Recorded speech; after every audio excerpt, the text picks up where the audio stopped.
넌 도움 안 되니까 저리 비켜. 영국 학생이 한국인 남학생을 향해 내뱉은 잔혹한 한마디였습니다. 그 순간 노트북이 바닥에 떨어지며 모든 프로젝트 데이터가 사라져버렸고 팀원들의 얼굴에는 절망이 가득했죠. 하지만 한국 학생은 표정 변화 없이 칠판 앞으로 걸어가며 말했습니다. 괜찮습니다. 머릿속에 다 들어있거든요. 그가 손으로 써내려간 복잡한 수식들을 본 순간 모든 학생들이 숨을 멈췄습니다. 영국 한 대학에서 아직도 회자되는 한국인의 천재성이 궁금하시다면 구독을 눌러주세요. 2008년 9월 런던의 가을바람이 쌀쌀하게 불던 어느 날이었습니다. 히드로 공항 터미널에서 무거운 캐리어 2개를 끌며 터벅터벅 걸어 나오는 한 명의 동양인 청년이 있었어요. 27살 김민호, 한국에서 온 유학생이었죠. 얼굴엔 피곤함이 가득했지만 눈만큼은 새로운 시작에 대한 기대로 반짝이고 있었습니다. 공항에서 런던 시내까지 택시를 타면 60파운드, 우리 돈으로 12만 원이나 되는 돈이었어요. 민호는 주머니 속 얼마 안 되는 현금을 만지작거리며 고민했습니다. 결국 그는 15파운드짜리 피카딜리 라인 지하철을 선택했죠. 무거운 캐리어 때문에 에스컬레이터에서 뒤로 밀려날 뻔했고 뒤따라오는 사람들의 짜증 어린 시선을 받으며 얼굴이 빨갛게 달아올랐어요. 실례합니다만 좀 더 빨리 갈 수 없나요? 뒤에서 들려오는 차가운 목소리에 민호는 더욱 당황하며 캐리어를 질질 끌었습니다. 스마트폰으로 주소를 확인하려다 신호등에 부딪힐 뻔한 자신을 보며 한숨을 내쉬었죠. 이게 바로 꿈에 그리던 런던 생활의 시작이었습니다. 지하철을 갈아타서 도착한 곳은 존 포 하운슬로우의 허름한 테라스 하우스였어요. 월세 350파운드, 우리 돈으로 70만 원이나 하는 작은 방 하나가 민호의 새로운 보금자리였습니다. 캠퍼스 기숙사는 월 800파운드가 넘어서 도저히 감당할 수 없었거든요. 함께 사는 룸메이트는 인도 출신 IT 학생 나지와 폴란드 출신 간병사 마르타였어요. 첫날 밤 민호는 테스코에서 산 1파운드 50펜스짜리 즉석밥을 전자레인지에 데워 먹으며 부모님께 문자를 보냈습니다. 잘 도착했어요. 기숙사 좋고 음식도 맛있어요. 거짓말이었지만 부모님을 걱정시키고 싶지 않았거든요. 창밖으로 보이는 런던의 야경을 바라보며 눈시울이 붉어졌지만 금세 마음을 다잡았습니다. 이제 시작이야, 김민호. 힘내자. 다음 날 아침 사우스 켄싱턴역에서 내려 임페리얼 칼리지. 런던의 웅장한 캠퍼스를 마주한 순간 민호는 숨이 멎을 것 같았어요. 빅토리아 시대의 고딕 건축물들이 하늘을 찌를 듯 솟아 있었고 세계 각국에서 온 학생들이 자신감 넘치는 모습으로 오가고 있었습니다. 민호는 자신의 헌 운동화와 구겨진 재킷을 내려다보며 괜히 주눅이 들었어요. 학생 카페테리아에 들어선 민호의 눈에 들어온 건 4파운드 50펜스짜리 샐러드였습니다. 우리 돈으로 9천 원이나 하는 한 끼 식사에 민호는 고개를 절레절레 흔들며 2파운드 20펜스짜리 커피 한 잔만 주문했어요. 구석진 자리에 앉아 가져온 한국 컵라면을 꺼내려다가 주변의 시선이 부담스러워 다시 가방 속으로 넣어버렸죠. 바로 그때였습니다. 카페 입구로 들어오는 한 무리의 학생들이 민호의 시선을 사로잡았어요. 그 중에서도 특히 눈에 띄는 건 금발의 파란 눈을 가진 여학생이었습니다. 키는 170cm 정도였지만 당당한 자세와 완벽한 자신감이 그녀를 더욱 크게 보이게 만들었어요. 버버리 코트를 걸친 그녀의 모습은 마치 패션 잡지에서 걸어 나온 것 같았습니다. 제임스, 예비 프로젝트 가이드라인 봤어? 스마트 그리드 최적화에 대한 정말 흥미로운 내용이더라. 그녀의 목소리는 전형적인 상류층 특유의 당당함이 묻어 있었어요. 유창하고 자신감 넘치는 말투에 민호는 저도 모르게 감탄했습니다. 그녀 옆에 남학생이 대답했죠. 그러게 비비안, 하지만 우리 반 대부분은 그 복잡함을 이해하지 못할 것 같은데. 민호는 자신도 모르게 그들의 대화에 귀를 기울이고 있었어요. 똑똑해 보이는 그들의 모습에 한편으론 부러움을, 다른 한편으론 위축감을 느꼈습니다. 바로 그 순간 일어나려던 민호가 실수로 비비안의 발을 밟고 말았어요. 정말 죄송하지만 좀 더 조심해 주실 수 있나요? 비비안의 목소리엔 짜증과 경멸이 섞여 있었습니다. 그녀는 민호를 위아래로 훑어보며 마치 벌레를 보듯 인상을 찌푸렸어요. 민호의 낡은 옷차림과 어설픈 모습이 한눈에 들어왔거든요. 죄송해요.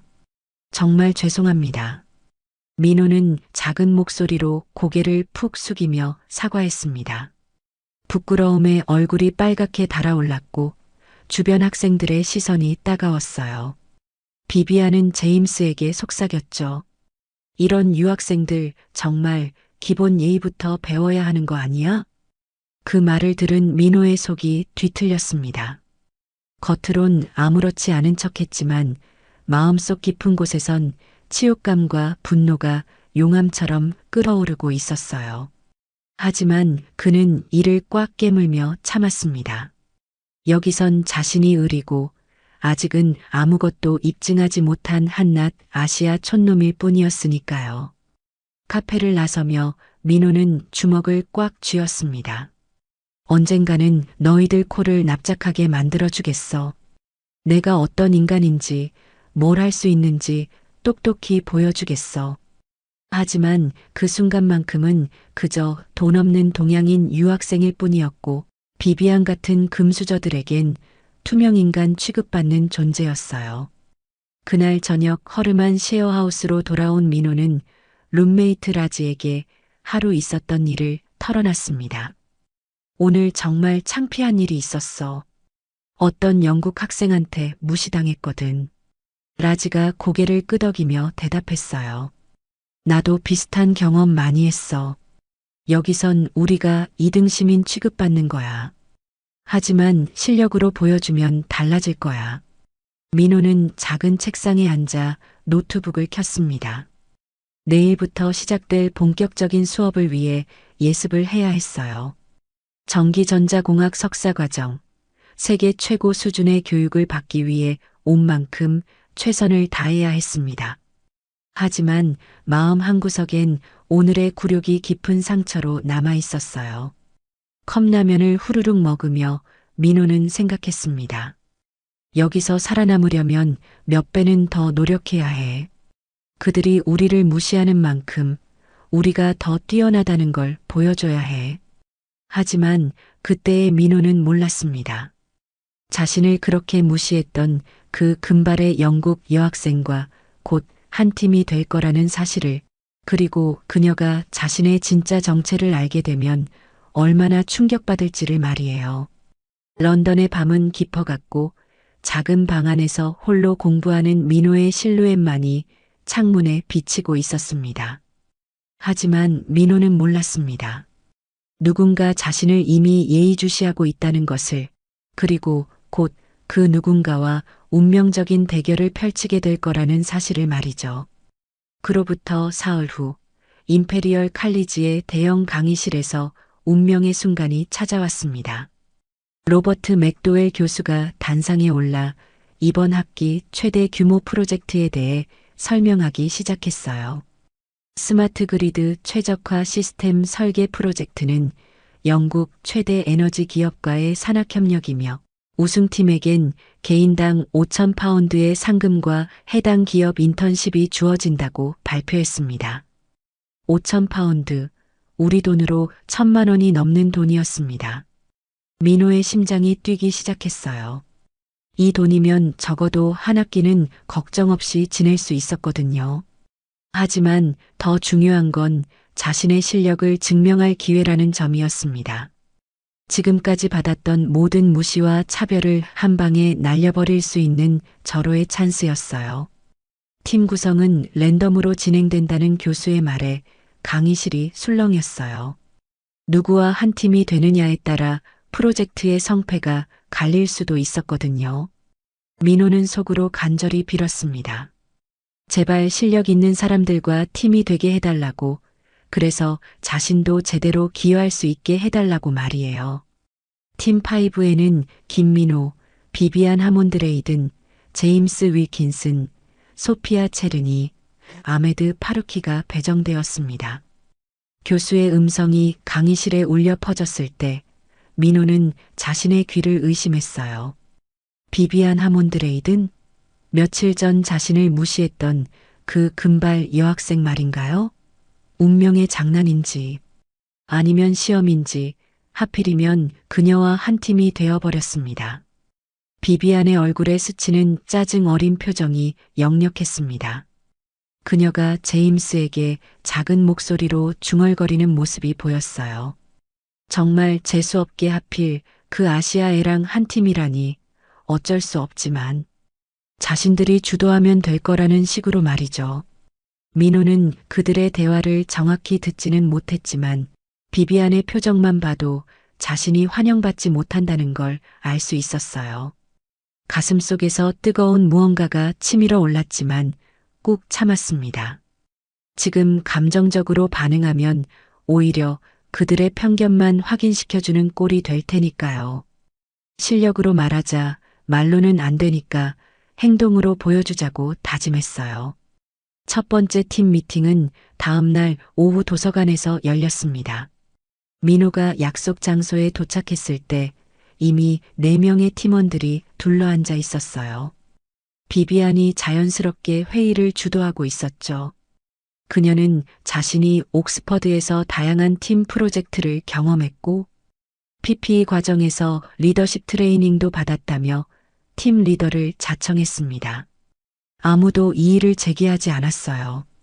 제임스는 당연하다는 듯 고개를 끄덕였고 소피아와 아메드는 별다른 관심을 보이지 않았습니다. 비비안이 회의를 이끌어가며 각자 전공 분야와 강점을 소개해보자고 제안했어요.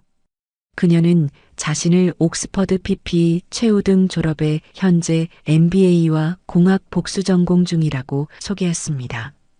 전략적 사고와 프레젠테이션이 강점이라고 덧붙였죠. 제임스는 전기공학 전공에 특히 하드웨어 설계 쪽에 자신 있다고 했습니다. 비비안과는 이튼 칼리지 때부터 친구라 호흡도 잘 맞는다고 강조했어요. 소피아는 기계공학 전공으로 시스템 통합 쪽을 담당할 수 있다고 말했고, 아메드는 컴퓨터 과학 전공에 알고리즘과 데이터 처리가 전문 분야라고 소개했습니다. 마지막으로 민호 차례가 왔습니다.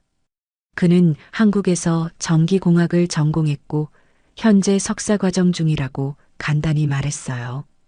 다른 팀원들에 비해 확실히 어설퍼 보이는 영어였습니다. 문법적으론 틀리지 않았지만 자신감이 부족해 보였거든요. 게다가 화려한 학력이나 경력도 없었고요. 비비안이 고개를 끄덕이며 기초적인 회로 설계 부분은 민호가 맡으면 되겠다고 말했죠. 아시아 학생들은 이런 기술적인 디테일에 강하다고 들었다면서 말입니다. 겉으로는 배려하는 척했지만 실제로는 가장 단순하고 지루한 업무를 떠넘기는 것이었어요. 핵심적인 알고리즘 설계나 전체 시스템 아키텍처는 모두 자신들이 가져가고 민호에겐 말 그대로 허드렛 일만 시킨 거였죠. 민호는 속에서 끓어오르는 분노를 억눌렀습니다. 좋아, 기초회로라고? 나중에 후회하게 될 거야. 하지만 지금은 참고 기다려야 할 때였어요. 미팅이 끝난 후 팀원들은 함께 점심을 먹자고 했습니다. 학생 식당에서 비비안과 제임스는 8파운드짜리 스테이크 정식을 주문했고 소피아와 아메드는 6파운드짜리 파스타를 골랐어요. 민호만 혼자 3파운드짜리 밀디를 들고 자리에 앉았습니다. 차이가 너무 명확하게 드러나는 순간이었어요. 비비안이 민호는 한국 음식이 그리우실 거라며 런던에 코리안타운도 있으니까 한번 가보라고 말했어요. 겉으로는 친절해 보였지만 실제로는 너는 우리와 다른 세계 사람이야 라는 메시지였습니다. 민호는 억지로 미소를 지으며 괜찮다고 영국 음식도 맛있다고 대답했어요. 하지만 속마음은 달랐죠. 한국 음식이 그립긴 하지만 그건 내가 신경 쓸 일이 아니야. 그리고 나를 한국인이라는 틀에 가둬서 보지 마. 오후 수업이 끝난 후 팀원들은 기숙사 공용 라운지에서 추가 미팅을 갖자고 제안했습니다. 하지만 민호에겐 문제가 있었어요. 하운슬로우까지 지하철로 1시간이나 걸리는 거리였거든요. 밤 10시가 넘으면 막차를 놓칠 수도 있었습니다. 경제적 현실 때문에 캠퍼스에서 멀리 살 수밖에 없었던 민호에겐 야속한 제안이었어요. 민호가 좀 멀리 살아서 참석하기 어려울 것 같다고 조심스럽게 말했을 때 비비안이 마치 예상했다는 듯 대답했어요. 그럼 온라인으로 참여하라고. 어차피 기초회로 부분만 맡으니까 큰 문제 없을 거라고 말입니다. 그 순간 민호는 완전히 배제당한다는 느낌을 받았습니다. 팀의 핵심 의사결정 과정에서 철저히 소외되는 거였어요. 하지만 어쩔 수 없었습니다. 경제적 현실이 발목을 잡고 있었거든요. 부유한 집안 출신들은 이런 고민 자체를 할 필요가 없겠지만 민호에겐 매일매일이 돈과의 전쟁이었어요. 집으로 돌아가는 지하철 안에서 민호는 창밖을 바라보며 생각에 잠겼습니다. 옆자리에 앉은 아메드가 조심스럽게 말을 걸어왔어요. 너도 힘들지? 비비안 때문에 말이야. 민호가 놀라 아메드를 쳐다봤습니다. 어떻게 아냐고 물었어요. 아메드는 자신도 비슷한 경험을 하고 있다고 털어놨습니다. 파키스탄 출신이라고 계속 무시당하고 심지어 제임스는 농담이라며 테러리스트 아니냐고 물어보기도 했다고 말이에요. 아메드의 목소리에는 쓴웃음이 묻어 있었어요. 두 사람 사이에 묘한 동질감이 형성되기 시작했습니다. 같은 처지의 외국인 유학생으로서 영국 기득권층의 은근한 차별을 당하고 있었거든요. 하지만 우리가 실력으로 보여주면 달라질 거라며 아메드가 격려해줬어요. 그 말이 민호에게는 큰 위로가 되었습니다. 적어도 자신 혼자만 이런 경험을 하는 건 아니구나 싶었거든요. 그날 밤 허름한 셰어하우스에서 민호는 노트북 앞에 앉았습니다. 화상회의 프로그램을 켜고 팀 미팅에 참여했지만 연결 상태가 자꾸 불안정했어요. 비비안의 짜증 어린 목소리가 스피커를 통해 들려왔습니다. 민호 목소리가 끊긴다며 다시 접속해보라고 말이에요. 민호가 사과하려 했지만 또다시 연결이 끊어졌어요.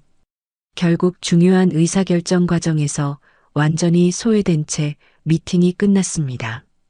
스크린 너머로 보이는 팀원들의 모습이 마치 다른 세계 사람들 같았어요. 기술적 문제 때문이라고는 하지만 실상은 경제적 격차 때문에 벌어진 일이었습니다.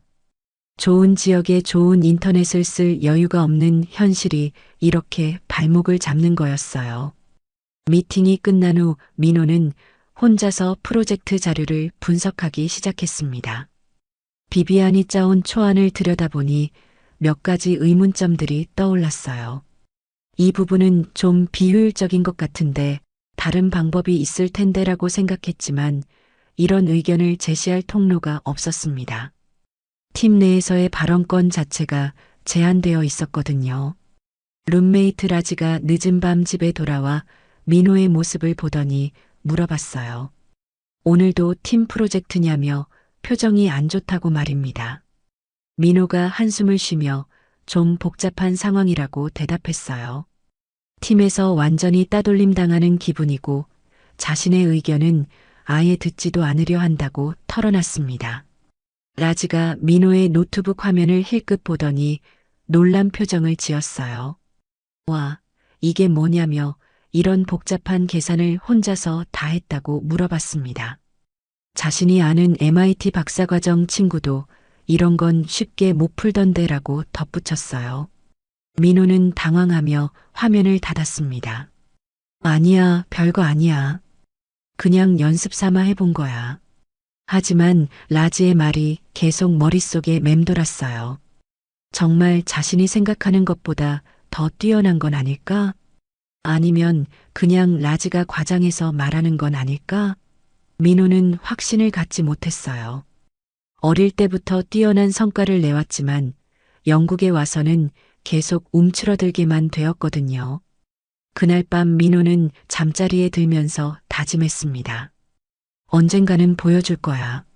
나를 무시하고 배제하는 것들에게 내가 어떤 사람인지 똑똑히 보여줄 거야. 하지만 아직은 때가 아니었어요. 조금 더 기다려야 했습니다. 성급하게 움직였다가는 오히려 역효과만 날 수도 있었거든요. 한편 같은 시각, 캠퍼스 기숙사에서는 비비안과 제임스가 와인을 마시며 대화를 나누고 있었어요. 제임스가 오늘 그 한국의 표정을 봤냐며 완전히 기가 죽어 있더라고 비웃었습니다. 비비안이 와인잔을 돌리며 당연하다고 대답했어요. 우리 수준에 맞추려면 아직 멀었다면서 그래도 기초 작업은 성실하게 해줄 거라고 말했습니다. 아시아 애들 특징이 그거라면서 말이에요. 두 사람은 자신들이 얼마나 우월한 위치에 있는지에 대해 이야기했습니다. 좋은 집안에서 태어나 최고의 교육을 받고 당연히 사회의 지배층이 될 운명이라고 생각했어요. 민호 같은 외국인 유학생들은 그저 자신들이 이용할 수 있는 도구일 뿐이라고 여겼죠. 하지만 비비안은 몰랐습니다. 자신이 그토록 무시하는 그 한국인 학생이 곧 자신의 모든 상식을 뒤흔들어 놓을 거라는 사실을 말이에요. 그리고 지금 이 순간에도 그는 혼자서 그녀가 감히 상상도 못할 수준의 작업을 해내고 있다는 것을, 어쩌면 이번 프로젝트에서 가장 중요한 열쇠를 쥐고 있는 사람이 바로 그 평범해 보이는 한국인일지도 모른다는 걸 말입니다. 과연 민호는 이 차별과 무시를 계속 참을 수 있을까요? 프로젝트가 본격적으로 시작된 지 일주일이 흘렀습니다. 비비안이 설계한 기본 시스템 구조를 바탕으로 각자 맡은 부분의 작업이 진행되고 있었어요. 하지만 문제가 생기기 시작했습니다. 시뮬레이션을 돌릴 때마다 시스템이 과부하로 다운되는 현상이 반복되고 있었거든요. 비비안은 자신의 설계에 확신을 갖고 있었습니다. 옥스퍼드에서 배운 이론과 최신 논문들을 바탕으로 완벽하게 계산했다고 생각했거든요. 하지만 현실은 달랐어요. 아무리 매개 변수를 조정해도 시스템이 안정화되지 않았습니다. 이론적으로는 완벽한데 실제 구현에서는 계속 실패하는 상황이었어요. 제임스와 소피아도 각자 맡은 하드웨어와 시스템 통합 부분에서 비슷한 문제에 직면했습니다. 비비안의 설계대로 따라하면 효율성이 현저히 떨어지고 에너지 손실도 예상보다 훨씬 컸어요. 하지만 아무도 비비안에게 직접적으로 문제를 제기하지는 못했습니다.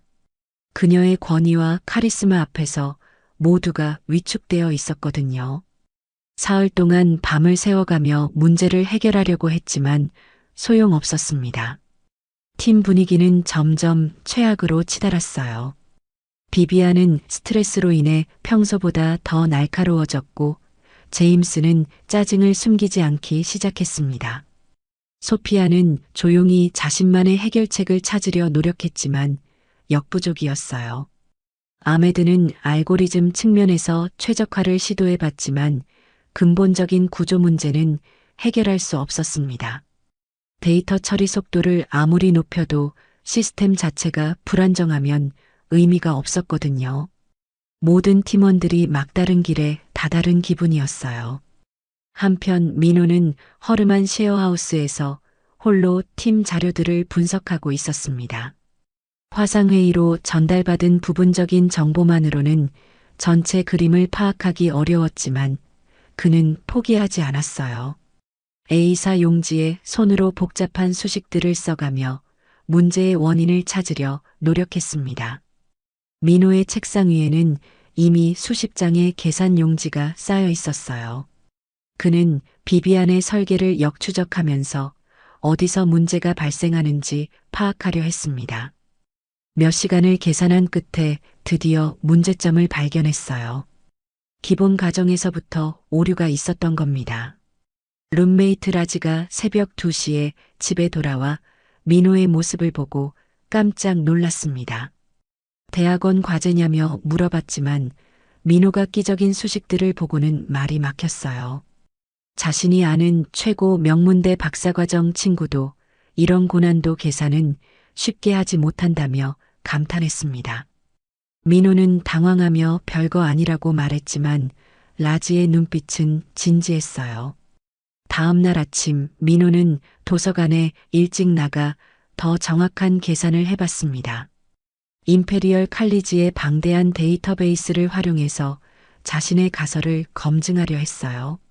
몇 시간 동안 집중한 결과 확신이 들기 시작했습니다. 비비안의 설계에는 분명히 구조적 결함이 있었어요. 하지만 문제는 이 발견을 팀원들에게 어떻게 전달하느냐였습니다. 민호는 팀 내에서 가장 낮은 지위였고 발언권도 제한되어 있었거든요. 게다가 비비안의 자존심을 건드리는 일이기도 했어요.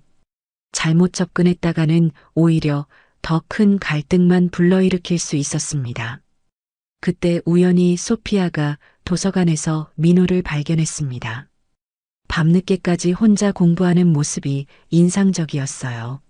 소피아가 다가가 보니 민호는 칠판 가득 복잡한 수식으로 채우고 있었습니다. 그 수식들은 소피아가 본 것 중에서도 상당히 고난도였어요. 소피아가 민호에게 아직도 여기 있느냐며 뭘 하는 거냐고 물어봤을 때 민호는 재빨리 당황하며 칠판을 지웠습니다. 그냥 조금 더 보려고 한다며 얼버무렸어요. 하지만 소피아는 방금 전의 수식들이 예사롭지 않다는 걸 알아챘습니다. 되게 복잡해 보였다며 궁금해했지만 민호는 별거 아니라며 서둘러 자리를 정리했어요. 그 주 금요일 팀원들은 스트레스를 풀기 위해 더 퀸즈 헤드펍에서 만났습니다. 분위기는 처음부터 어수선했어요. 프로젝트가 계속 막히고 있는 상황에서 모두가 예민해져 있었거든요. 비비안과 제임스는 맥주를 마시며 불만을 토로했고 소피아와 아메드는 조용히 자신들의 음료를 마셨습니다. 민호는 경제적 부담 때문에 맥주 대신 코크만 주문했어요. 한 잔에 4파운드 50펜스나 하는 맥주는 부담스러웠거든요. 2파운드 80펜스짜리 코크도 사실은 아까웠지만 팀 분위기상 아무것도 안 시킬 수는 없었어요. 취기가 오른 제임스가 솔직히 말해서 우리 팀 이번에 망할 것 같다며 푸념을 쏟아냈습니다.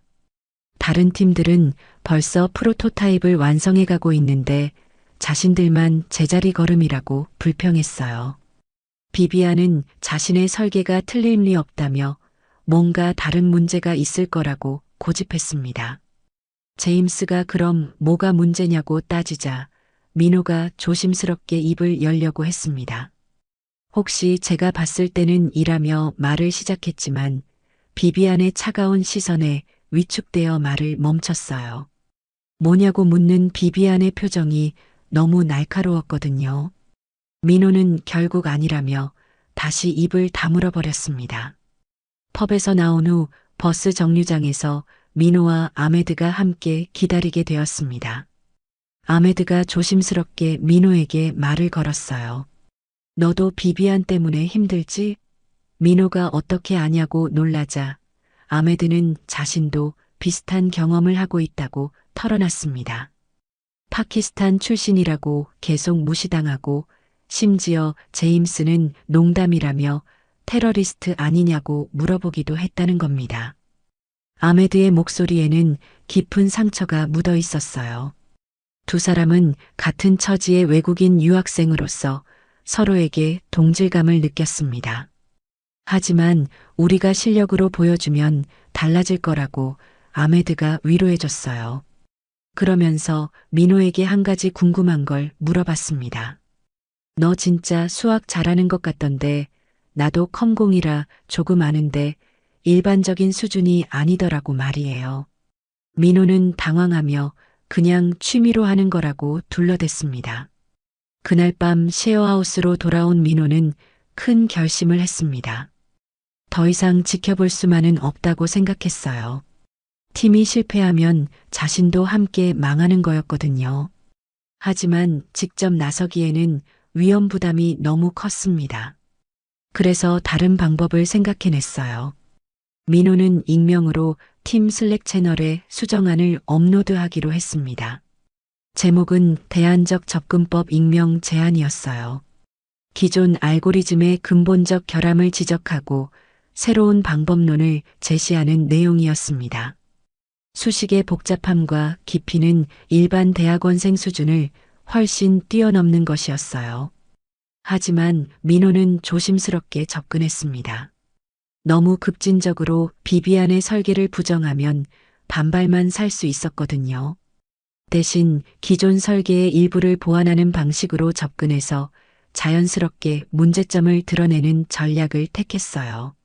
마치 기존 아이디어를 발전시키는 것처럼 보이게 만들었습니다.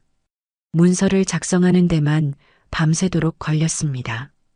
민호는 모든 계산을 세심하게 검토했고 다양한 시나리오에서의 성능을 예측해 봤어요. 결과는 확실했습니다. 자신이 제시한 방법론이 비비안의 설계보다 월등히 효율적이었거든요. 새벽 5시에 드디어 문서를 업로드했습니다. 민호는 컴퓨터를 끄고 잠시 눈을 감았어요. 이제 팀원들의 반응을 기다려야 했습니다. 과연 누군가 이 제안을 진지하게 받아들일까요? 아니면 그냥 무시하고 넘어갈까요? 다음 날 오전 팀원들이 하나둘씩 슬랙을 확인하기 시작했습니다. 비비안이 가장 먼저 발견했어요. 이게 누가 올린 거냐며 당황했습니다. 우리 팀원 중에 이런 고난도 작업을 할 수 있는 사람이 있었나 싶었거든요. 제임스도 놀랐습니다. 이 수식들은 자신이 이해할 수 있는 수준을 벗어났어요. 소피아는 논리가 완벽해 보인다며 감탄했고 아메드는 의심스럽게 민호를 쳐다보며 혹시라는 생각을 했습니다. 하지만 민호는 시치미를 떼며 자신도 잘 모르겠다고 말했어요. 이 익명 제안서는 곧 맥도웰 교수의 관심을 끌었습니다. 비비안이 교수에게 보여주자 교수는 깜짝 놀라며 물어봤어요. 이거 누가 작성한 거냐고. 이 접근법은 최고 수준의 박사과정에서나 볼 수 있는 수준이라면서 말입니다. 이 사람 누군지 꼭 찾아보라고. 이 정도면 학계에서도 주목받을 논문이라고 극찬했어요. 교수의 반응을 들은 비비안의 자존심에 금이 가기 시작했습니다. 평생 최고라고 자부해왔던 자신보다 뛰어난 누군가가 팀 안에 숨어 있다는 사실을 받아들이기 어려웠어요. 하지만 동시에 호기심도 생겼습니다. 도대체 누가 이런 놀라운 아이디어를 낸 건지 알고 싶었거든요. 그 순간 민호의 진짜 모습을 목격한 사람이 있었는데 민호의 익명 제안서가 팀원들 사이에 충격파를 일으킨 지 이틀이 지났습니다. 비비안은 계속해서 그 문서의 작성자가 누구인지 궁금해했어요. 우리 팀원 중에 누가 이런 고난도 작업을 할 수 있었을까? 제임스도 마찬가지였습니다. 그 수식들은 자신이 이해할 수 있는 범위를 완전히 벗어나 있었거든요. 소피아는 그나마 논리적 구조는 파악할 수 있었지만 세부적인 계산 과정은 따라갈 수 없었어요. 하지만 결론만큼은 확실했습니다. 완벽해 보인다는 게 그녀의 판단이었거든요. 아메드는 의심스러운 눈길로 민호를 쳐다봤지만 확신을 갖지는 못했어요. 민호가 시치미를 떼며 자신도 잘 모르겠다고 말하는 모습이 너무 자연스러워 보였거든요. 하지만 의심의 씨앗은 이미 뿌려진 상태였습니다. 특히 아메드는 민호와 함께 지내면서 그의 뭔가 남다른 면을 느꼈거든요. 도서관에서 혼자 복잡한 계산을 하는 모습이나 룸메이트가 놀랄 정도의 수학 실력을 보인다는 이야기들이 하나씩 연결되기 시작했어요. 맥도웰 교수의 극찬은 팀 전체에 큰 변화를 가져왔습니다. 그는 이 익명 제안서를 바탕으로 프로젝트를 재설계하라고 지시했어요. 기존 비비안의 접근법보다 훨씬 효율적이고 혁신적이라는 판단이었습니다.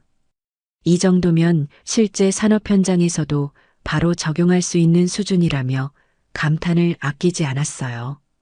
비비안에게는 큰 충격이었습니다. 평생 최고라고 자부해왔던 자신의 설계가 한순간에 뒤집어진 거였거든요. 옥스퍼드에서 최우등으로 졸업하고 모든 교수들로부터 찬사를 받았던 그녀였는데 말이에요. 처음으로 자신보다 뛰어난 누군가의 존재를 실감하게 된 순간이었습니다. 하지만 동시에 묘한 호기심도 생겼어요.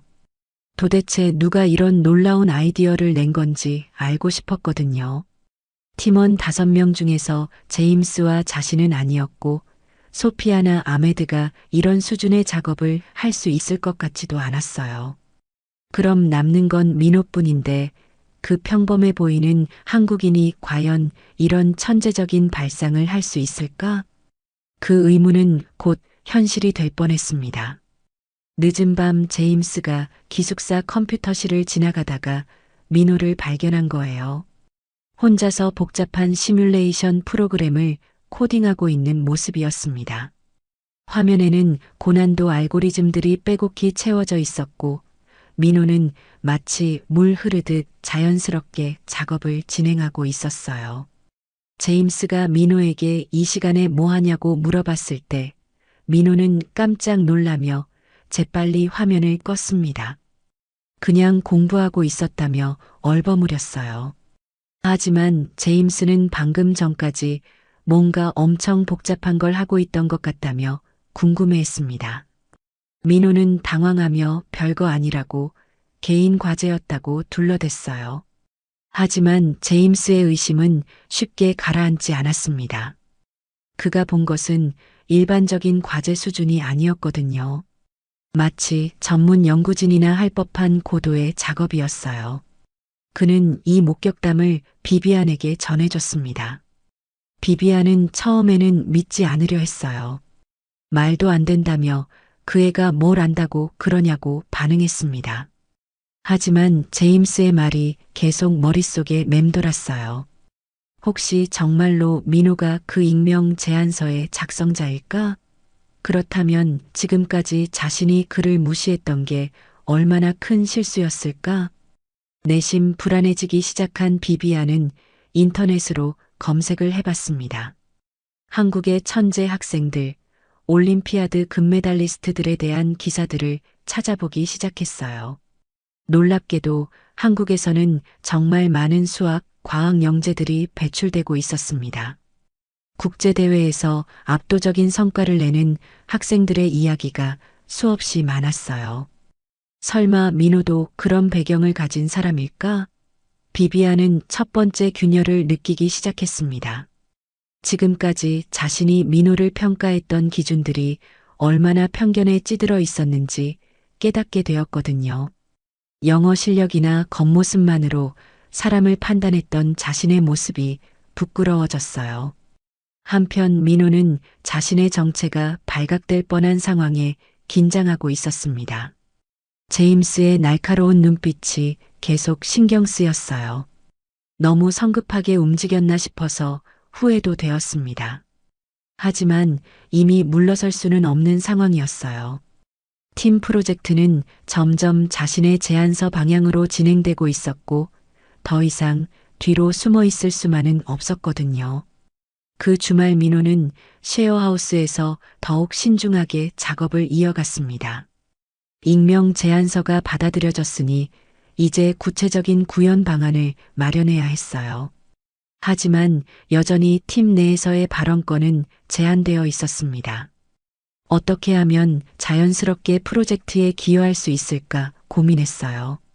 라지가 주말에도 집에서 공부하는 민호를 보며 걱정했습니다. 너무 무리하는 것 같다며 가끔은 쉬어야 한다고 조언했어요. 하지만 민호의 노트북 화면을 힐끗 본 라지는 또다시 놀랐습니다. 이번에는 더욱 복잡하고 정교한 계산들이 가득했거든요. 정말 내가 다 한 거냐며 감탄을 금치 못했어요. 민호는 당황하며 화면을 닫으려 했지만 라지가 진지하게 말했습니다. 너 정말 보통 사람이 아니구나. 이런 수준의 작업은 세계 최고 수준의 연구진들이나 하는 거야. 왜 숨기고 있어? 라지의 말에 민호는 복잡한 심정이 되었어요. 정말로 자신이 뛰어난 건지 아니면 주변에서 과장하는 건지 확신이 서지 않았거든요. 다음 주 월요일 팀 미팅에서 분위기가 달라져 있었습니다. 비비안이 민호를 보는 시선이 예전과 달랐어요. 여전히 의심스러워하면서도 뭔가 경계하는 듯한 느낌이었습니다. 제임스도 마찬가지였고요. 소피아와 아메드는 상황 변화를 감지했지만 정확히 무엇인지는 파악하지 못했어요. 프로젝트 진행 상황을 논의하면서 비비안이 조심스럽게 물어봤습니다. 혹시 팀원 중에 그 익명 제안서에 대해 더 자세히 아는 사람이 있냐고 말이에요. 추가적인 설명이나 보완이 필요한 부분들이 있다며 작성자와 직접 소통하고 싶다고 했습니다. 민호는 가슴이 뛰었지만 최대한 자연스럽게 반응했어요. 자신도 궁금하다며 정말 대단한 사람 같다고 맞장구 쳤습니다. 하지만 아메드는 여전히 의심스러운 눈빛을 거두지 않았어요. 뭔가 석연치 않다는 표정이었습니다. 그때 맥도웰 교수가 팀에게 특별한 제안을 했습니다. 익명 제안서의 내용이 워낙 뛰어나서 학회 발표를 추진해보고 싶다는 거였어요. 물론 작성자의 동의가 있어야 하지만 이 정도 수준이면 국제학술대회에서도 충분히 주목받을 만하다고 판단했습니다. 비비안은 복잡한 심정이었어요. 한편으로는 자신의 팀에서 이런 놀라운 성과가 나온 것에 대한 자부심이 있었지만 다른 한편으로는 자신이 아닌 다른 누군가가 주목받는다는 사실이 쉽게 받아들여지지 않았거든요. 평생 스포트라이트의 중심에 서왔던 그녀에게는 낯선 경험이었어요. 민호는 더욱 조심스러워졌습니다. 학회 발표까지 거론되는 상황에서 계속 숨어 있기는 어려울 것 같았어요. 하지만 아직 때가 아니라고 생각했습니다. 너무 성급하게 정체를 드러내면 오히려 팀 분위기만 악화시킬 수 있었거든요. 그 주말 민호는 큰 결심을 했습니다. 더 이상 완전히 뒤에 숨어 있을 수는 없겠다고 생각했어요. 조금씩 자신의 실력을 드러내면서 팀에 더 적극적으로 기여해야겠다고 마음먹었습니다. 하지만 여전히 신중한 접근이 필요했어요. 다음 주 화요일 팀이 기술적인 문제로 막혔을 때 민호가 조심스럽게 의견을 제시했습니다. 혹시 이런 방법은 어떨까요? 하며 간단한 해결책을 제안한 거예요.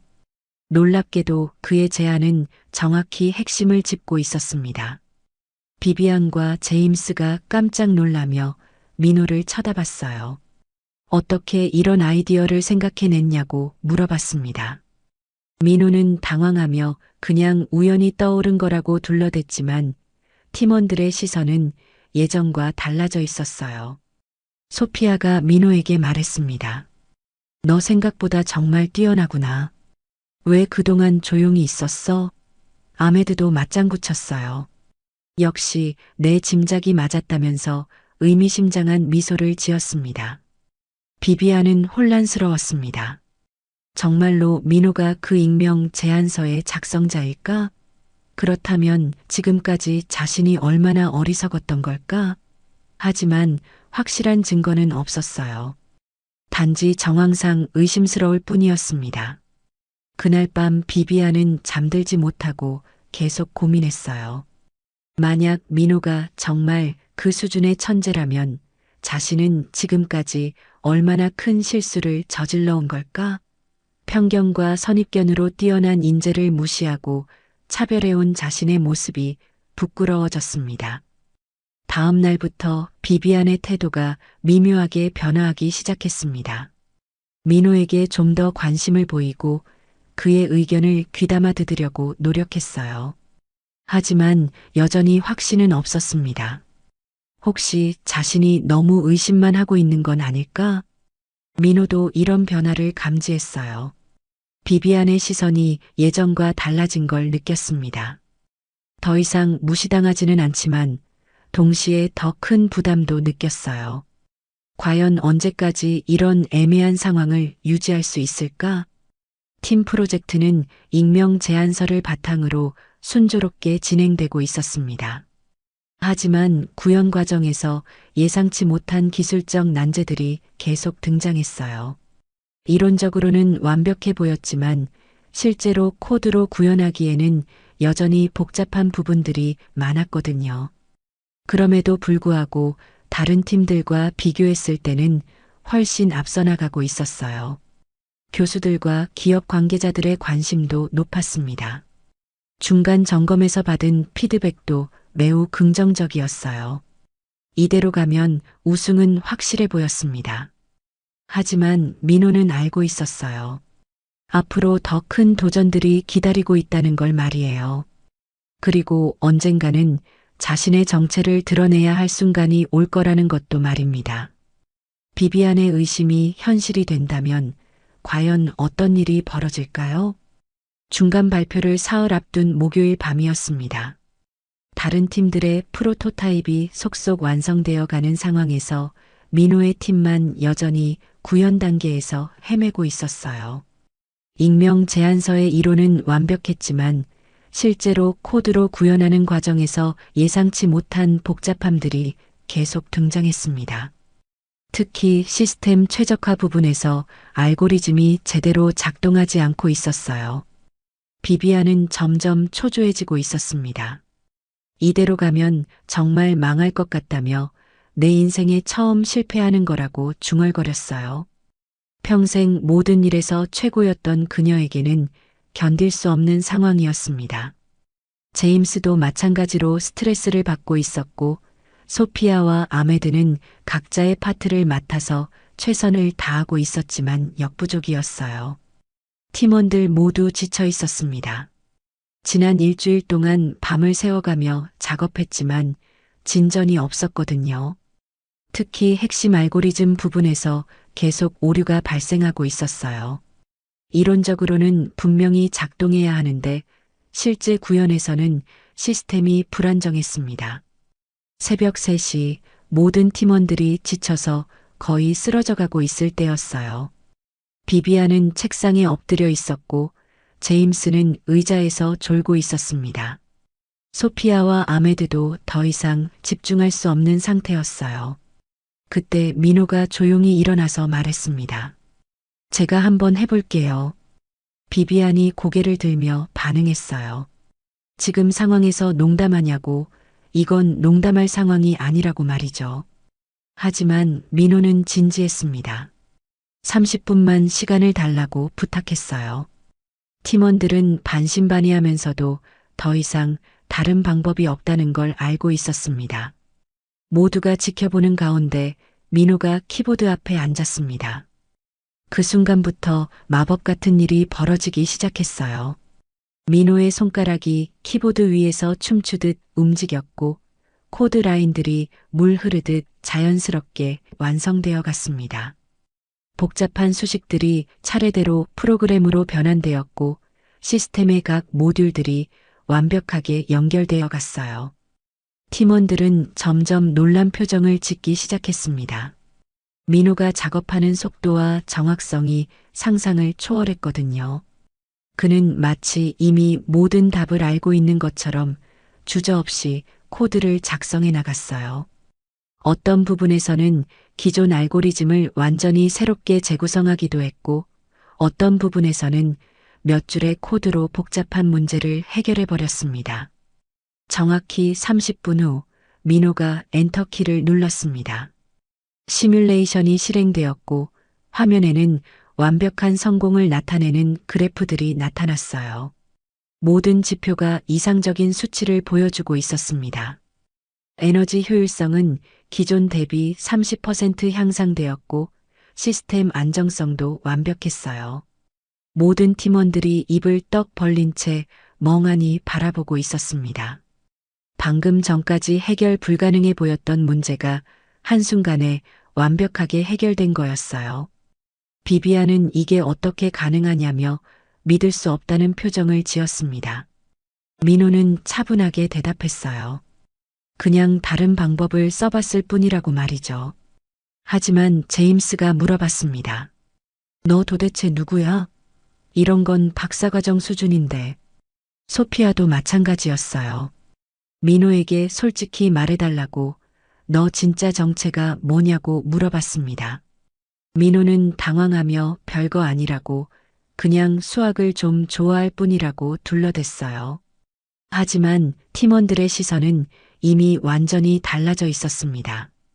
더 이상 그를 평범한 유학생으로 보는 사람은 아무도 없었어요. 이틀 후 중간 발표 날이 되었습니다. 강의실에는 다른 팀들도 모두 모여 있었고 교수들과 기업 평가위원들이 자리를 잡고 있었어요. 발표 순서대로 각 팀이 자신들의 프로젝트를 소개하기 시작했습니다. 다른 팀들의 발표도 훌륭했어요. 나름대로 창의적인 아이디어들과 기술적 구현을 보여주었습니다. 하지만 대부분 기존 이론의 응용 수준이었고 근본적으로 새로운 접근법을 제시하는 팀은 없었어요.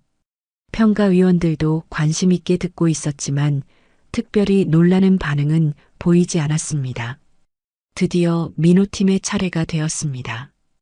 비비안이 전체적인 개요를 설명하기 시작했고 제임스가 하드웨어 부분을 담당했어요. 소피아는 시스템 통합을, 아메드는 데이터 처리를 설명했습니다. 그리고 마지막으로 민호가 핵심 알고리즘과 최적화 부분을 설명하게 되었어요. 민호가 단상에 올라가자 강의실이 조용해졌습니다. 그는 침착하게 자신이 개발한 알고리즘의 원리를 설명하기 시작했어요. 처음에는 간단한 개념부터 시작해서 점차 복잡한 수식들로 나아갔습니다. 칠판에 써가며 각 단계를 차근차근 설명했어요. 교수들과 평가위원들의 표정이 점점 진지해지기 시작했습니다. 민호가 제시하는 접근법이 기존 이론을 완전히 뛰어넘는 수준이었거든요. 특히 에너지 최적화 부분에서 보여준 수학적 모델링은 참석자들을 감탄하게 만들었어요. 질문 시간이 되자 평가위원들로부터 고난도 질문들이 쏟아졌습니다. 하지만 민호는 모든 질문에 척척 답변했어요. 심지어 즉석에서 추가적인 계산을 해보이며 자신의 이론을 증명해 보였습니다.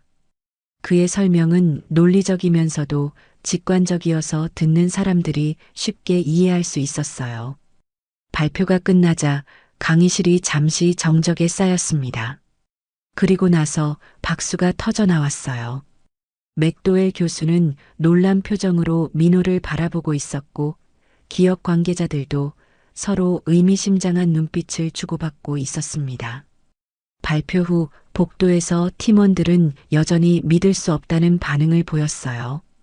비비안은 완전히 멘붕 상태였습니다. 지금까지 자신이 알고 있던 민호와 방금 발표에서 본 민호가 완전히 다른 사람 같았거든요. 평생 최고라고 자부해왔던 자신보다 훨씬 뛰어난 실력자가 바로 옆에 있었다는 사실이 충격적이었어요. 제임스도 마찬가지였습니다. 그동안 무시하고 차별했던 그 한국인 학생이 실제로는 자신들이 감히 범접할 수 없는 수준의 천재였다는 걸 깨닫게 되었거든요. 소피아와 아메드는 그나마 예상하고 있었지만 이 정도일 줄은 몰랐어요. 그날 저녁 팀원들은 축하겸해서 다시 펍에 모였습니다. 하지만 분위기는 복잡했어요. 기쁨과 당황스러움이 뒤섞인 묘한 느낌이었습니다. 비비안은 계속 민호를 쳐다보며 도대체 누구냐고 물어봤어요. 어떻게 이런 실력을 숨기고 있었냐고 말이죠. 민호는 여전히 겸손하게 반응했습니다. 별거 아니라고, 그냥 운이 좋았을 뿐이라고 말했어요. 하지만 이제 더 이상 아무도 그 말을 믿지 않았습니다. 방금 전 발표에서 본 것은 운이나 우연으로 설명할 수 있는 수준이 아니었거든요. 아메드가 민호에게 말했어요. 형, 이제 그만 털어놔. 우리 다 알고 있어. 너 보통 사람 아니잖아. 하지만 민호는 여전히 자신의 정체를 완전히 드러내지는 않았어요. 아직 때가 아니라고 생각했거든요. 그날 밤 각자 집으로 돌아가면서 모든 팀원들의 마음이 복잡했습니다. 특히 비비안은 잠들 수 없었어요. 지금까지 자신이 민호를 대했던 방식들이 계속 머릿속에 떠올랐거든요. 얼마나 무례했고 편견에 찌들어 있었는지 깨닫게 되었습니다. 다음 날 맥도웰 교수가 민호를 따로 불렀습니다. 개별 면담을 하고 싶다는 거였어요. 교수실에서 둘만의 진지한 대화가 시작되었습니다. 교수는 민호에게 솔직히 말해달라고 했어요. 너 진짜 누구냐고. 평범한 학생이 그런 수준의 알고리즘을 30분 만에 완성할 수는 없다고 말이죠. 결국 민호가 입을 열기 시작했습니다. 더 이상 숨길 수 없다는 걸 알았거든요. 그는 조심스럽게 자신의 과거를 털어놓기 시작했어요. 고등학교 때 국제 수학 물리 올림피아드에서 금메달을 받았다는 이야기부터 시작해서 말이죠. 교수는 깜짝 놀라며 물어봤습니다. 잠깐, 혹시 2001년 국제 수학 올림피아드 만점자가 너냐고 말이에요. 민호가 고개를 끄덕이자 교수는 더욱 놀랐어요. 그럼 최고 명문대들에서 박사과정 제의를 받았던 그 한국 천재가 바로 너였다고? 민호는 모든 제의를 거절했다고 설명했습니다. 가족 사정 때문이었다고 말이죠. 아버지의 사업 실패와 어머니의 수술비 때문에 명문대 진학을 포기하고 취업을 선택해야 했다고 털어놨어요. 돈 때문에 꿈을 포기한 게 아니라 가족이 더 중요했다면서 말입니다. 교수의 눈시울이 붉어졌어요. 그래서 이제야 늦은 유학을 하게 된 거냐고 물어봤습니다. 민호는 고개를 끄덕였어요. 가족 상황이 안정되고 나서야 비로소 자신의 꿈을 추구할 수 있게 되었다고 설명했습니다. 교수는 감동받았습니다. 그런 상황에서도 실력을 유지하고 발전시켜온 민호의 노력이 대단하다고 칭찬했어요. 그리고 팀원들에게도 이 사실을 알려도 되겠냐고 물어봤습니다. 물론 민호의 동의 하에서 말이죠. 민호는 잠시 고민하다가 동의했습니다. 어차피 더 이상 숨길 수 없는 상황이었거든요.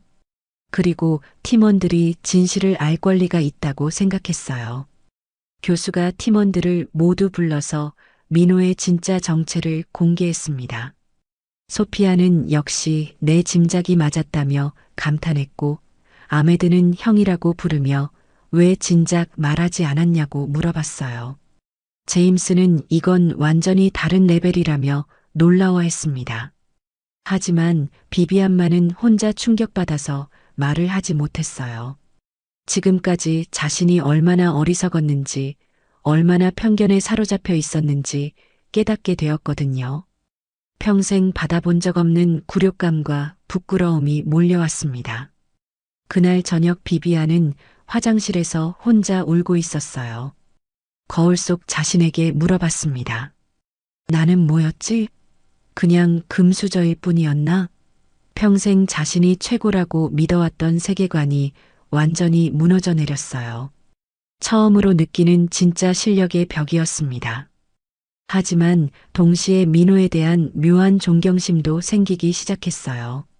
그런 엄청난 실력을 가지고도 겸손하게 숨어 있었던 그의 모습이 인상적이었거든요. 자신 같았으면 진작에 자랑하고 다녔을 텐데 말이죠. 하지만 이것은 단지 시작일 뿐이었습니다.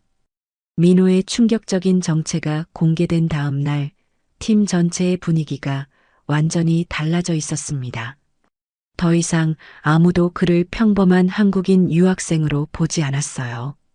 2001년 국제수학올림피아드 만점자, 세계 최고 명문대들의 러브콜을 받았던 천재, 그런 엄청난 배경을 가진 사람이 지금까지 조용히 팀의 구석에 앉아 있었다는 사실이 모두에게는 충격 그 자체였습니다.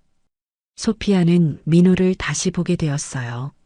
역시 내 직감이 맞았다며 그동안 도서관에서 혼자 복잡한 수식을 끼적이던 모습들이 이제야 이해된다고 말했습니다. 그때 그 수식들이 얼마나 고난도였는지 이제 알겠다면서 감탄을 금치 못했어요. 아메드는 민호에게 형이라고 부르며 왜 진작 말하지 않았냐고 물어봤습니다. 그렇게 뛰어난 실력을 숨기고 살기가 얼마나 힘들었을까 싶다면서 이해한다는 표정을 지었어요. 자신도 파키스탄 출신이라는 이유로 무시당해 본 경험이 있어서 민호의 마음을 어느 정도 공감할 수 있었거든요. 제임스는 완전히 다른 레벨이라며 지금까지 자신이 얼마나 어리석었는지 깨닫게 되었다고 털어놨습니다. 민호를 무시하고 차별했던 자신의 모습이 부끄럽다면서 진심으로 사과했어요. 앞으로는 정말 다르게 대하겠다고 다짐했습니다. 하지만 비비안만은 달랐어요. 혼자서 충격에서 벗어나지 못하고 있었습니다. 평생 자신이 최고라고 믿어왔던 세계관이 하루아침에 무너져버린 거였거든요. 옥스퍼드 최우등 졸업이 뭐가 그리 대단하다고 생각했는지 민호 앞에서는 그저 평범한 성과일 뿐이었어요. 더욱 충격적인 건 민호의 과거 사연이었습니다.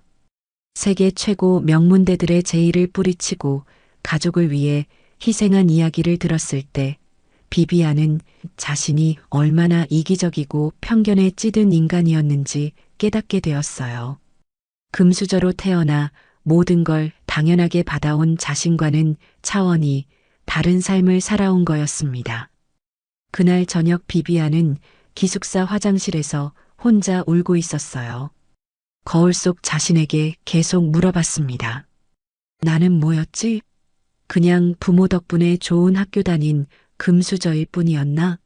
진짜 실력이라는 게 뭔지도 모르면서 남을 무시하고 차별했던 자신의 모습이 너무 추했어요. 평생 받아본 적 없는 굴욕감과 부끄러움이 몰려왔습니다. 하지만 동시에 민호에 대한 묘한 존경심도 생기기 시작했어요. 그런 엄청난 배경과 실력을 가지고도 지금까지 겸손하게 숨어 있었다는 게 신기했거든요. 자신 같았으면 진작에 온 세상에 자랑하고 다녔을 텐데 말이죠. 다음 날부터 팀 내 분위기가 완전히 바뀌었습니다. 이제 민호가 팀의 실질적인 리더 역할을 하게 되었어요. 물론 공식적으로는 비비안이 여전히 팀장이었지만 기술적인 부분에서는 모든 결정이 민호를 중심으로 이루어졌습니다. 민호는 여전히 겸손했어요. 자신이 앞에 나서기보다는 팀원들의 의견을 들어보고 조율하는 역할을 선호했습니다. 하지만 핵심적인 순간에는 확실한 방향을 제시해줬어요. 그의 판단력과 통찰력은 팀 전체의 수준을 한 단계 끌어올렸습니다. 프로젝트 진행 속도도 놀라울 정도로 빨라졌어요. 민호가 중심이 되면서 이전에 해결하지 못했던 기술적 난제들이 하나씩 풀리기 시작했습니다. 특히 최적화 알고리즘 부분에서는 기존 이론을 뛰어넘는 혁신적인 접근법들이 계속 나왔어요. 다른 팀들도 민호 팀의 변화를 눈치채기 시작했습니다. 중간 발표에서 보여준 압도적인 수준 때문에 이미 관심이 집중되고 있었거든요. 특히 교수들과 기업 관계자들이 민호 팀에 특별한 관심을 보이기 시작했어요. 맥도웰 교수는 민호와의 개별 면담을 더 자주 갖기 시작했습니다. 단순히 프로젝트 지도를 넘어서 학술적 토론을 즐기는 분위기였어요. 교수조차도 민호의 아이디어에서 배울 점들을 찾고 있었습니다. 이런 경우는 교수 인생에서도 매우 드문 일이었어요. 한편 비비안은 복잡한 감정의 변화를 겪고 있었습니다. 처음에는 충격과 굴욕감이 컸지만 시간이 지나면서 민호에 대한 호기심과 존경심이 커지고 있었어요. 그가 어떤 식으로 사고하는지, 어떻게 그런 창의적인 해결책을 떠올리는지 알고 싶어졌습니다. 어느 날 비비안이 민호에게 개인적으로 말을 걸었어요. 정말 미안하다고, 지금까지 너무 무례했다고 사과했습니다. 민호는 괜찮다고 말했지만 비비안은 계속 미안해했어요. 자신의 편견과 오만함 때문에 얼마나 상처를 줬는지 안다면서 말이죠. 민호는 오히려 비비안을 위로해줬어요.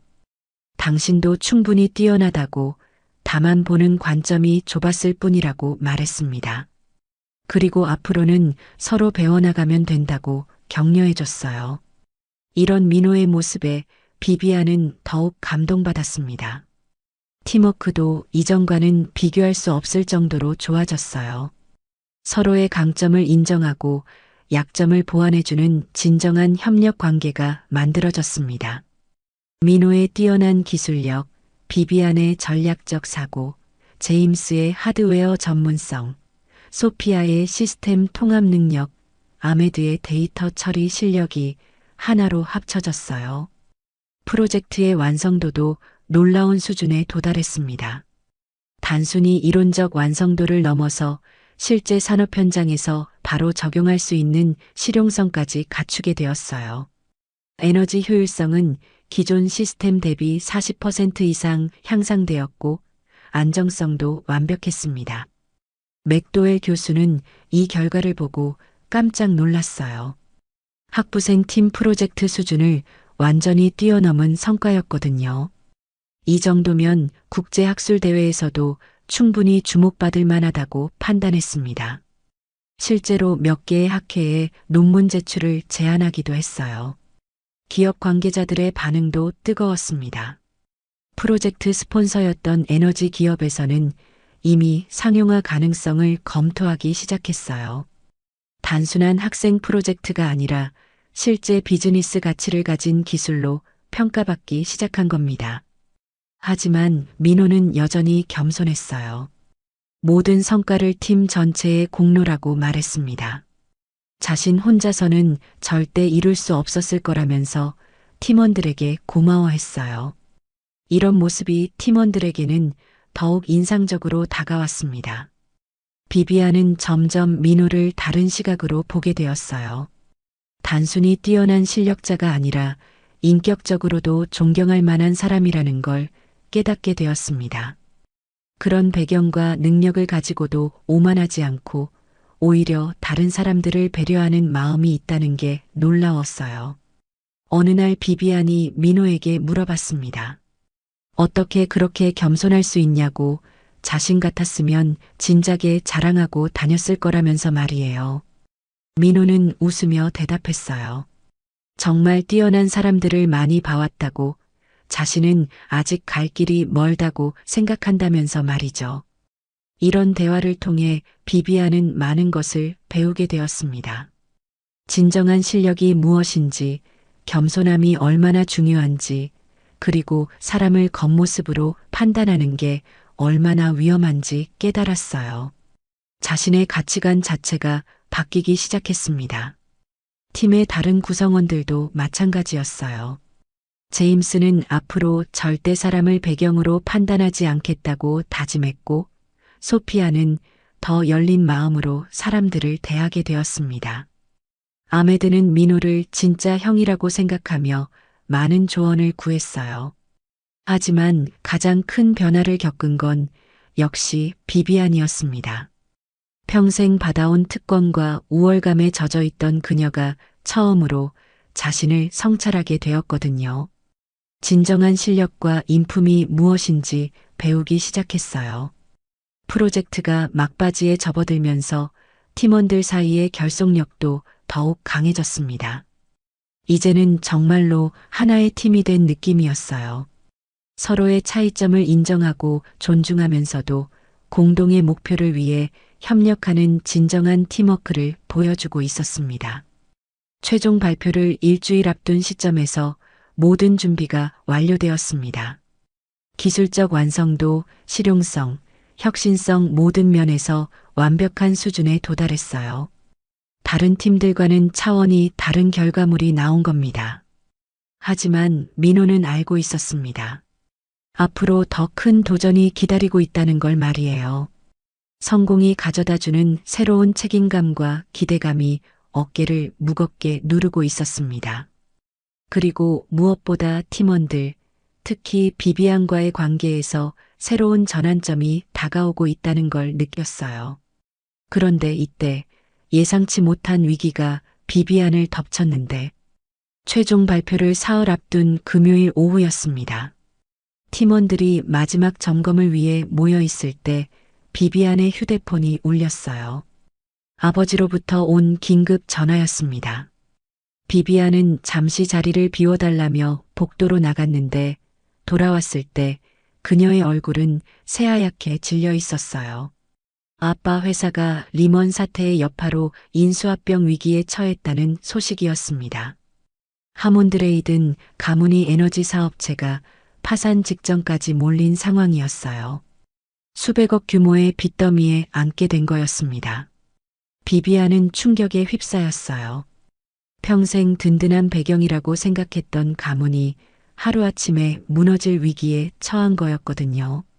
그럼 이 프로젝트 상금이라도 도움이 될까 싶어서 아버지에게 물어봤지만 답은 절망적이었습니다. 개인당 5,000파운드, 총 25,000파운드로는 수백억 빚을 어떻게 할 수 없다는 거였어요. 바다에 물 한 방울 떨어뜨리는 격이었습니다. 비비안은 충격과 절망에 빠져 있었어요. 지금까지 모든 것이 보장된 삶을 살아왔는데 갑자기 모든 게 불안정해진 거였습니다. 학비는 어떻게 할지, 앞으로 어떻게 살아야 할지 막막했어요. 더구나 최근에 민호 때문에 자존심도 상처받은 상황에서 이런 일까지 겹치니 정신이 혼미했습니다. 팀원들은 비비안의 변화를 금세 눈치챘어요. 평소와 달리 말수도 없고 집중력도 떨어져 보였습니다. 민호가 조심스럽게 물어봤어요. 무슨 일이 있냐고, 많이 힘들어 보인다고 말이죠. 하지만 비비안은 괜찮다며 얼버무렸습니다. 이런 창피한 일을 어떻게 털어놓을 수 있겠어요. 그날 저녁 비비안은 혼자 기숙사 옥상에 올라가 있었어요. 런던의 야경을 바라보며 눈물을 흘리고 있었습니다. 지금까지 자신이 얼마나 안일하게 살아왔는지, 모든 것을 당연하게 받아왔는지 깨닫게 되었어요. 이제 와서 현실을 마주하니 자신이 얼마나 나약한 존재인지 실감났습니다. 바로 그때 민호가 나타났어요. 비비안을 찾아 기숙사를 돌아다니던 중이었습니다. 옥상에서 혼자 우는 비비안을 발견하고는 조심스럽게 다가갔어요. 무슨 일이냐고 다시 물어봤지만 비비안은 대답하기 힘들어했습니다. 너한테 왜 말해야 하냐며 비비안이 반발했어요. 어차피 넌 나를 무시할 거잖아. 지금까지 내가 너한테 얼마나 못되게 굴었는데 라면서 자조적으로 웃었습니다. 민호는 그런 적 없다고 대답했어요. 자신은 비비안을 무시한 적이 없으며 오히려 처음부터 그녀의 실력을 인정했다고 말했습니다. 민호의 진심 어린 말에 비비안은 마음을 열기 시작했어요. 결국 가족의 위기 상황을 모두 털어놨습니다. 하몬드레이든 가문이 파산 위기에 처했다는 것, 수백억 빚을 지게 되었다는 것, 앞으로 어떻게 살아야 할지 모르겠다는 것까지 모든 걸 말했어요. 민호는 조용히 들어주었습니다. 그리고 나서 놀라운 제안을 했어요. 혹시 자신이 도울 수 있을까요? 비비안은 어이없다는 표정을 지었습니다. 너가 어떻게? 학생인 주제에 수백억 빚을 어떻게 도우겠다는 거냐고 반문했어요. 민호는 잠시 망설이다가 입을 열었습니다. 사실 자신이 한국에서 일할 때 개발한 특허가 있다고 말했어요. 에너지 효율 최적화 관련 핵심 특허였는데 한국의 대기업에서 매년 수십억 원씩 로열티를 지급받고 있다고 털어놨습니다. 비비안은 믿을 수 없다는 표정을 지었어요. 학생이 그런 특허를 가지고 있다는 게 말이 되냐고 물어봤습니다. 민호는 자신도 처음에는 그 가치를 몰랐다고 설명했어요. 회사에서 일할 때 우연히 개발한 기술이었는데 나중에 특허 등록을 해보니 상당한 가치가 있다는 걸 알게 되었다고 말했습니다. 그 특허를 영국에서도 상용화한다면 비비안 가족의 사업과 협업할 수 있을 거라고 민호가 제안했어요. 자신의 기술력과 비비안의 네트워크가 만나면 윈윈할 수 있는 구조라는 설명이었습니다.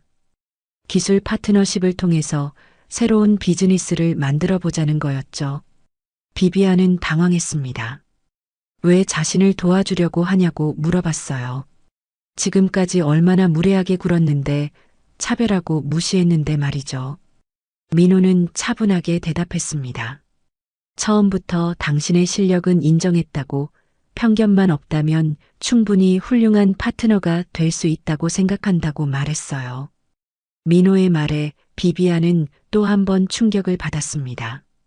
이런 상황에서 자신을 도와주겠다는 그의 마음씨가 믿어지지 않았어요. 자신 같았으면 절대 그럴 수 없을 거라고 생각했습니다. 오히려 복수할 기회라고 여겼을 텐데 말이죠. 하지만 민호는 달랐어요.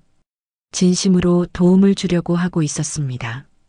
그것도 단순한 동정이 아니라 진정한 파트너십을 제안하는 거였어요. 비비안의 능력을 인정하고 함께 일하고 싶다는 진심이 느껴졌습니다. 이 대화를 통해 비비안은 민호라는 사람을 완전히 새롭게 보게 되었어요. 단순히 뛰어난 실력자가 아니라 인격적으로도 존경할 만한 사람이라는 걸 깨달았습니다. 그런 배경과 능력을 가지고도 오만하지 않고 오히려 다른 사람을 도우려는 마음을 가진 진정한 인재였어요. 며칠 후 최종 발표 날이 되었습니다.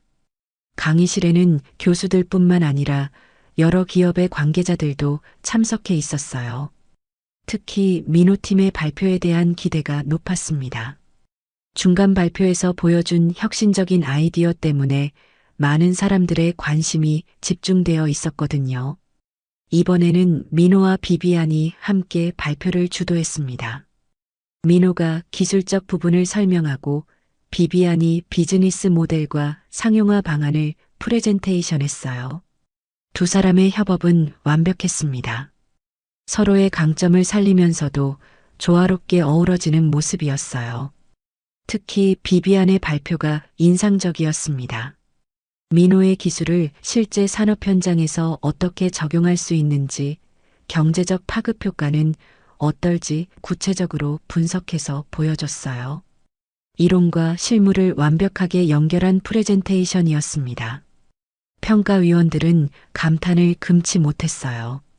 이 정도면 바로 상용화가 가능한 수준이라며 극찬했습니다. 실제로 몇몇 기업에서는 즉석에서 투자 의향을 밝히기도 했어요. 학생 프로젝트의 범위를 완전히 뛰어넘은 결과물이었습니다. 발표가 끝나자 당연히 우승이 확정되었어요. 하지만 더 중요한 건 추가적인 기회들이었습니다.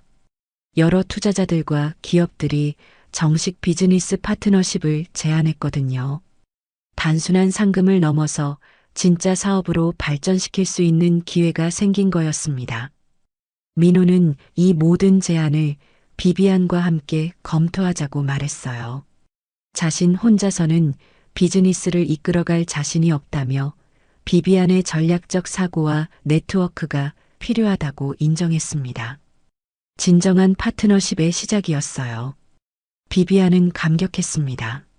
가족의 위기 상황에서 절망에 빠져 있었는데 민호 덕분에 새로운 희망을 발견하게 된 거였어요. 그것도 단순한 도움이 아니라 함께 성장할 수 있는 기회였습니다. 그날 저녁 팀원들은 축하 파티를 열었어요. 하지만 분위기는 단순한 승리의 기쁨을 넘어서 뭔가 더 깊은 의미가 있었습니다. 서로에 대한 이해와 존중, 그리고 진정한 팀워크가 무엇인지 깨달은 시간이었거든요.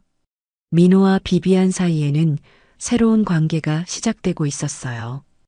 더 이상 차별하는 자와 당하는 자의 관계가 아니라 서로의 장점을 인정하고 함께 발전해 나가는 진정한 파트너의 관계였습니다. 편견과 오해를 넘어선 진짜 협력의 시작이었어요. 하지만 이 모든 변화의 배경에는 민호의 놀라운 인품이 있었습니다. 복수할 기회가 있었음에도 불구하고 오히려 도움의 손길을 내밀었던 그의 마음씨가 모든 걸 가능하게 만든 거였어요. 진정한 실력자는 실력뿐만 아니라 인격도 뛰어나다는 걸 보여준 순간이었습니다. 과연 이 두 사람의 운명은 어떻게 될까요? 우승 발표가 끝난 다음 날 팀원들은 다시 한번 모였습니다. 개인당 5,000파운드의 상금과 기업 인턴십은 물론이고 여러 투자자들로부터 받은 정식 사업 제안들을 검토해야 했거든요. 하지만 무엇보다 중요한 건 서로에 대한 새로운 이해와 존중이 생겼다는 사실이었어요. 비비안은 민호에게 진심으로 고마워했습니다. 그리고 미안하다고 거듭 사과했어요. 지금까지 얼마나 편견에 사로잡혀 있었는지, 얼마나 오만했는지 깨달았다면서 말이죠. 민호는 뭐료, 저도 배운 게 많다고 대답했습니다. 서로 다른 배경에서 온 사람들이 어떻게 하나가 될 수 있는지 경험해 봤다면서 말이에요. 그날 저녁 비비안과 민호는 펍에서 둘만의 진솔한 대화를 나누었습니다. 이제는 더 이상 팀장과 팀원의 관계가 아니라 진정한 동료로서 마주 앉을 수 있게 되었어요. 비비안이 먼저 입을 열었습니다. 자신은 평생 모든 걸 쉽게 얻었다고, 그래서 그게 실력인 줄 알았다고 털어놨어요. 하지만 민호를 보면서 진짜 실력이 뭔지 깨달았다고 말했습니다. 단순히 머리가 좋은 것만이 아니라 인품까지 갖춘 진정한 능력자라는 걸 알게 되었다고 했어요. 민호는 당신도 충분히 뛰어나다고 위로해줬습니다. 다만 보는 관점이 좁았을 뿐이라고, 이제부터 함께 배워나가면 된다고 격려했어요. 비비안이 물어봤습니다. 앞으로는 진짜 실력으로 승부하고 싶다고, 더 이상 배경이나 출신에 의존하지 않겠다고 다짐했어요. 민호는 그 마음가짐이면 충분하다고 대답했습니다. 진정한 성장은 자신의 한계를 인정하는 것부터 시작된다면서 말이죠. 그때 민호가 놀라운 이야기를 하나 더 털어놨어요. 사실 자신의 진짜 꿈은 교수가 되는 거라고 말했습니다. 이번 상금과 특허 수입을 모아서 박사과정에 진학할 계획이라고 설명했어요. 언젠가는 학생들을 가르치는 교수가 되고 싶다는 게 어릴 때부터의 꿈이었다고 했습니다. 비비안은 깜짝 놀랐어요. 그럼 언젠가 당신이 제 교수가 될 수도 있겠다고 말했습니다. 민호는 웃으며 대답했어요. 그때도 공정하게 채점할게요. 두 사람은 서로 웃으며 미래에 대한 이야기를 나누었습니다. 다른 팀원들도 각자 변화된 모습을 보여주고 있었어요. 제임스는 앞으로 절대 사람을 출신이나 배경으로 판단하지 않겠다고 다짐했습니다. 편견 때문에 얼마나 많은 인재들을 놓칠 수 있는지 깨달았다면서 진정한 친구 관계를 만들어가기 시작했어요. 소피아는 역시 자신의 직감이 맞았다며 뿌듯해했습니다. 처음부터 민호에게서 뭔가 특별한 면을 느꼈다고 말했어요. 앞으로는 더 열린 마음으로 사람들을 대하겠다고 다짐했습니다. 아메드는 민호를 진짜 형이라고 부르며 많은 조언을 구했어요. 자신도 언젠가 민호처럼 실력으로 인정받는 사람이 되고 싶다고 말했습니다. 민호는 아메드에게 이미 충분히 뛰어나다고 자신감을 가지라고 격려해줬어요. 몇 주 후 팀원들은 각자의 길을 가기 시작했습니다. 하지만 이번 프로젝트를 통해 형성된 유대감은 계속 이어졌어요. 정기적으로 만나서 안부를 묻고 서로의 성장을 지켜보며 응원하는 진정한 동료가 되었습니다. 민호와 비비안의 파트너십은 실제로 성공을 거두기 시작했어요. 민호의 기술력과 비비안의 비즈니스 감각이 만나 혁신적인 에너지 솔루션 기업을 설립하게 되었습니다. 투자자들의 관심도 뜨거웠고 실제 산업 현장에서의 적용도 순조롭게 진행되었어요. 비비안의 가족 사업도 점차 회복되기 시작했습니다. 민호와의 협업을 통해 새로운 성장 동력을 찾게 된 거였어요. 단순히 위기를 벗어나는 것을 넘어서 더 견고한 기반을 구축할 수 있게 되었습니다. 시간이 흘러 몇 년 후의 이야기입니다. 민호는 계획대로 박사과정을 마치고 임페리얼 칼리지의 교수로 부임하게 되었어요. 세계적으로 인정받는 에너지 효율 전문가가 된 거였습니다. 그의 연구실에는 전 세계에서 온 학생들이 몰려들었어요. 비비안은 가족 사업을 성공적으로 재건하고 친환경 에너지 기업의 최고 경영자가 되었습니다. 민호와의 지속적인 협력을 통해 업계에서 혁신적인 리더로 인정받게 되었어요. 더 이상 집안 배경에 의존하지 않고 진정한 실력으로 성공한 기업인이 된 거였습니다. 둘의 기업과 학계 협력은 계속 이어졌습니다. 민호의 연구실에서 개발된 기술들이 비비안의 회사를 통해 상용화되는 완벽한 시너지를 만들어냈어요. 이론과 실무의 이상적인 결합이었습니다. 어느 가을날 임페리얼 칼리지에서 특별한 순간이 벌어졌습니다. 민호의 첫 번째 정식 강의가 시작되는 날이었어요. 강의실에는 많은 학생들이 앉아 있었는데 그 중에는 특별한 청강생이 한 명 있었습니다. 바로 비비안이었어요. 민호는 강단에 서서 첫 강의를 시작했습니다. 진짜 실력이란 무엇인가에 대해 이야기하면서 말이죠.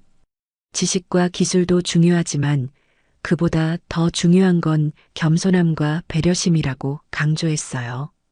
진정한 전문가는 자신의 능력을 자랑하기 위해서가 아니라 다른 사람을 돕기 위해서 존재한다고 설명했습니다. 강의가 끝난 후 비비안이 민호에게 다가왔습니다. 정말 감동적인 강의였다며 칭찬했어요. 그리고 묻더군요. 아직도 자신을 공정하게 채점할 거냐고 말이죠. 민호는 웃으며 대답했습니다. 물론이라고 하지만 이제는 채점할 필요도 없을 것 같다고 말이에요. 이미 충분히 훌륭한 사람이 되었다면서 말입니다. 그날 저녁 두 사람은 예전에 자주 가던 펍에서 다시 만났어요. 몇 년 전 첫 만남을 생각하며 서로 웃었습니다. 그때는 상상도 할 수 없었던 관계가 된 거였어요. 차별하는 자와 당하는 자에서 진정한 동반자가 된 특별한 인연이었습니다. 비비안이 말했습니다. 만약 그때 민호를 계속 무시했다면 어떻게 되었을까요? 민호는 대답했어요. 그래도 언젠가는 진실이 밝혀졌을 거라고, 다만 이렇게 좋은 관계로 발전하지는 못했을 것 같다고 말했습니다. 두 사람은 앞으로도 계속 협력해 나가기로 했어요. 학계와 산업계의 가교 역할을 하면서 더 나은 세상을 만드는데 기여하고 싶다고 다짐했습니다. 서로 다른 배경에서 출발했지만 결국 같은 목표를 향해 나아가는 진정한 파트너가 된 거였어요. 마지막으로 민호가 학생들에게 항상 강조하는 말이 있습니다. 진짜 실력은 겸손에서 나온다는 것이에요. 아무리 뛰어난 능력을 가졌어도 오만하면 성장이 멈춘다고 말합니다.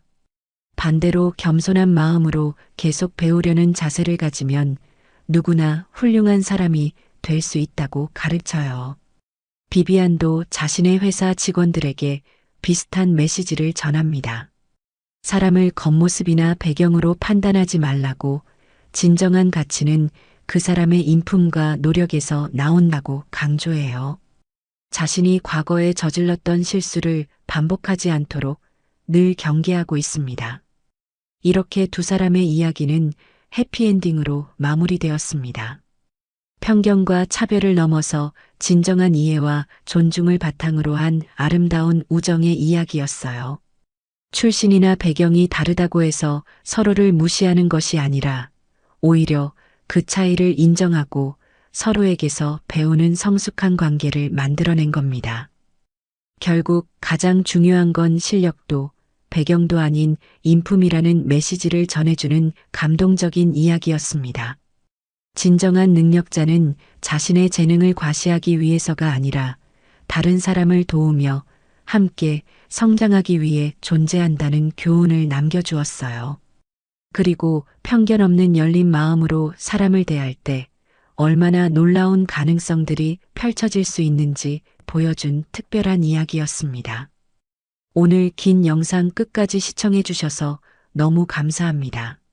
많은 이야기를 담으려다 보니 영상이 다소 길어졌습니다. 새로 오신 시청자분들, 구독 눌러주시면 매일 새로운 영상 봐보실 수 있습니다. 어떤 채널에도 없는 사연으로요.